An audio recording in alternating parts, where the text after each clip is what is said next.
بسم اللہ الرحمن الرحیم۔ روزے کے مسائل بہت باریک ہوتے ہیں اور عام زندگی سے جڑے بھی ہوتے ہیں۔ بعض اوقات ہم سمجھتے ہیں کہ شاید روزہ ٹوٹ گیا، حالانکہ نہیں ٹوٹتا، اور کبھی ہم لاپرواہی کر بیٹھتے ہیں اور سمجھتے ہیں کہ کچھ نہیں ہوا، حالانکہ قضا لازم ہو جاتی ہے۔ تو آئیے مزید چند ضروری مسائل کو سمجھتے ہیں۔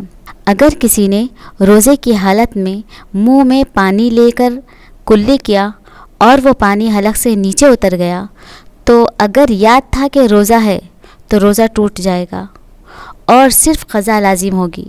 اسی لیے وضو اور غسل کے دوران کلی کرتے وقت بہت احتیاط کرنا چاہیے۔ اگر کسی نے انجانے میں گرد و غبار نگل لیا یا آٹے کو چھان رہے تھے کہ انجانے میں کچھ اندر چلا گیا اور بلا قصد تھا تو روزہ نہیں ٹوٹے گا، لیکن اگر جان بوجھ کر کسی نے دھواں یا بھاپ کو اندر کھینچا تو روزہ فاسد ہو جائے گا۔ اگر کسی عورت نے روزے کی حالت میں میک اپ کیا، کریم لگائی یا لپسٹک لگائی تو اصل حکم یہ ہے کہ جب تک کوئی چیز حلق میں نہ جائے روزہ نہیں ٹوٹتا، لیکن لپسٹک یا لپ بام اگر ہونٹوں سے اندر چلا جائے تو روزہ ٹوٹ جاتا ہے اور قضا لازم ہوگی، اسی لیے احتیاط بہتر ہے۔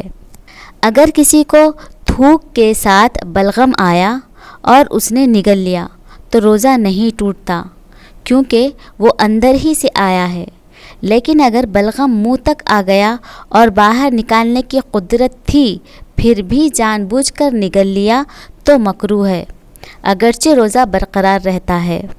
اگر کسی کو بے ہوشی طاری ہو گئی اور پورا دن بے ہوش رہا تو اس دن کی قضا لازم ہوگی، لیکن اگر کچھ ہی حصہ بے ہوشی میں رہا تو روزہ صحیح ہوگا۔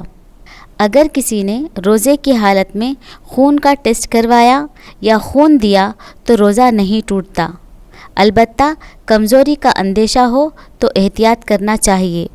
اگر کسی عورت کو دن کے آخری حصے میں حیض شروع ہو گیا، چاہے افطار سے چند منٹ پہلے ہی کیوں نہ ہو، تو روزہ ٹوٹ جائے گا اور بعد میں قضا لازم ہوگی۔ اور اگر فجر سے پہلے حیض سے پاک ہو گئی لیکن غسل کرنے میں دیر ہو گئی تب بھی روزہ رکھنا لازم ہے، روزہ صحیح ہوگا۔